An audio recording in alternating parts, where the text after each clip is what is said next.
अभी एक नई समस्या आने वाली, उस पर जरा ध्यान दे लेना। अमेरिका से कुछ समझौते पहले भारत सरकार के हो रहे थे,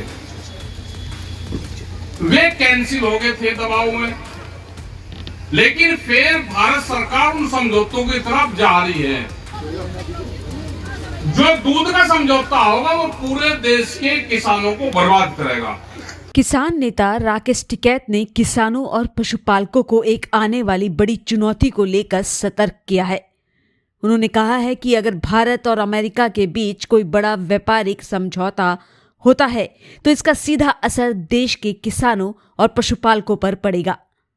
टिकैत का कहना है कि सस्ते आयात और विदेशी कंपनियों की एंट्री से किसान बर्बादी की कगार पर पहुंच सकते हैं, इसलिए समय रहते इस मुद्दे पर ध्यान देना बेहद जरूरी है।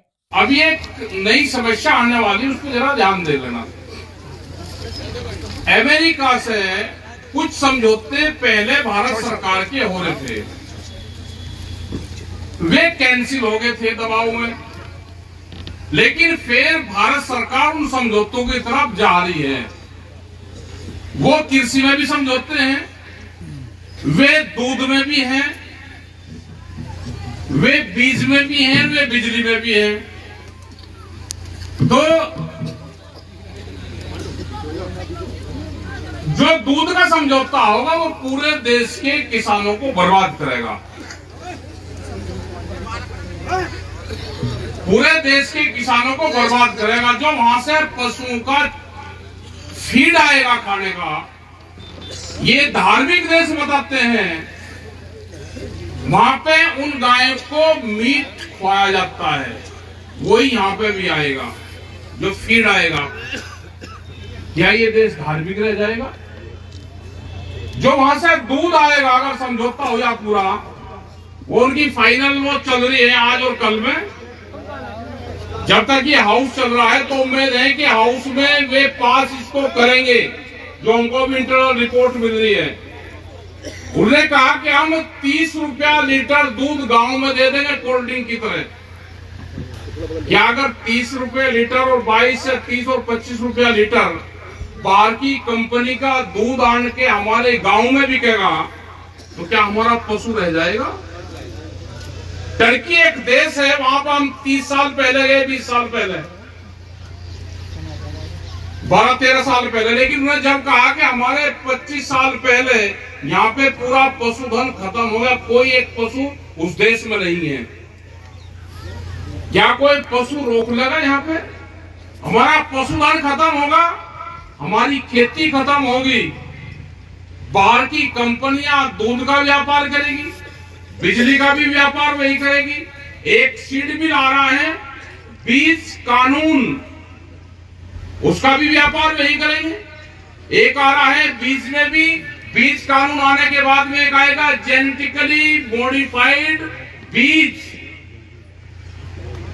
जैसे ये सरसों बोरी अभी, इसको सरसों में मस्टर्ड इसको बोलते हैं, इसमें वे लेकर आना चाहते हैं। क्या कड़वा तेल देश में कमी है उसकी? इसमें जाना चाहते हैं कि इसमें अगर दवाई छिड़कने की जरूरत नहीं है, अब इसके अंदर ही जो सीड होगा उसी में ही पेस्टिसाइड डला हुआ आएगा। जैसे ही पौधा बड़ा होगा, उस पर कोई कीड़ा उसके ऊपर लगेगा तो कीड़ा खाते ही उसको मर जाएगा। अगर कीड़ा खाते ही मर जाएगा, पेड़ के काटते ही कीड़ा मरेगा, तो सरसों का तेल जब आदमी इस्तेमाल करेगा तो आदमी की क्या हालात होगी, उसकी कोई रिपोर्ट है? अभी देश में बेनोला जो कपास है, कपास में बीटी आया है, अभी बीटी कॉटन अकेले कपास में आया। और महाराष्ट्र में सबसे ज्यादा आत्महत्या महाराष्ट्र में उसी फसल के कारण हो रही है। जब एक फसल के कारण इतनी आत्महत्याएं हो रही, अगर यहाँ पे परमिशन दे दोगे, 26 तो वेजिटेबल्स की फसलें हैं अभी, जो तरकारी हम बोलते हैं, सब्जियां, हमारे अनाज हो गए, इनमें अगर बीटी आएगा, जैसे ही बीज कानून आएगा, वो एक तरफ से बीटी भी आएगा, हाइब्रिड भी आएगा, और बीज कानून में 5 नुकसान के सोचते हैं 5। मैं 5 का ही बता देता हूं। पहला है कि अगर किसी किसान की फसल खराब होगी तो कंपनी जवाबदेही नहीं होगी। मतलब फसल आपकी बर्बाद होगी तो कोई कंपनी आपको कंपनसेशन और जवाबदेही कंपनी की नहीं होगी। दूसरा है कि कंपनी उसका भाव कितना भी रख सकती है, कोई उस पर कंट्रोलिंग पावर नहीं होगी। ये उसको अधिकार दे दिए कि आप जितना भी चाहो उस बीज के भाव आप बढ़ा सकते हो। उसमें एक दिया कि जो उसका अधिकार क्षेत्र होगा वो भारत सरकार ही सिर्फ उसको देखेगी। स्टेट गवर्नमेंट, हमारे लोकल अधिकारी, हमारा डीएम, हमारा कमिश्नर, लोकल कृषि अधिकारी उसके अंडर में वे आएंगे ही नहीं। सिर्फ उसको भारत सरकार देखेगी। सरसों का और आलू का बीज अलीगढ़ में खराब होगा तो उसकी कंप्लेंट लेकर हम दिल्ली जाएंगे। हम अभी अंडमान निकोबार में थे, वहां पे 1200 किलोमीटर तक पानी है जिसको काला पानी कहते हैं। वहां पे जहाज नहीं आए, 3-4 दिन लोग को जो डिस्टर्ब रहे तो हम वहीं फंसे रहे, कोई रास्ता नहीं था वहां से निकलने का। वहां पे खाद की बोरी डीएपी 6000 रुपए और यूरिया 4000 रुपए का है, वो भी इसी देश का हिस्सा है। क्या वे लड़ाई लड़ने दिल्ली जाएंगे? क्या कर्नाटक के लोग बीज खराब होगा तो वे लड़ाई लड़ने दिल्ली जाएंगे? क्या किसी की इतनी ताकत है कि वे लड़ाई लड़ सकते हैं? तो ये जो बीज कानून आएगा पूरे देश के किसानों को बर्बाद करेगा। तो लड़ाई तो आपके सामने बहुत है, संघर्ष। अब संघर्षों की कोई कमी नहीं है, क्योंकि ये जो सरकार है ये किसी पार्टी की सरकार नहीं। आप कह रहे कि यहाँ झंडा लगाओ फिर रहे कि बीजेपी की सरकार है। ये बीजेपी की सरकार है ही नहीं।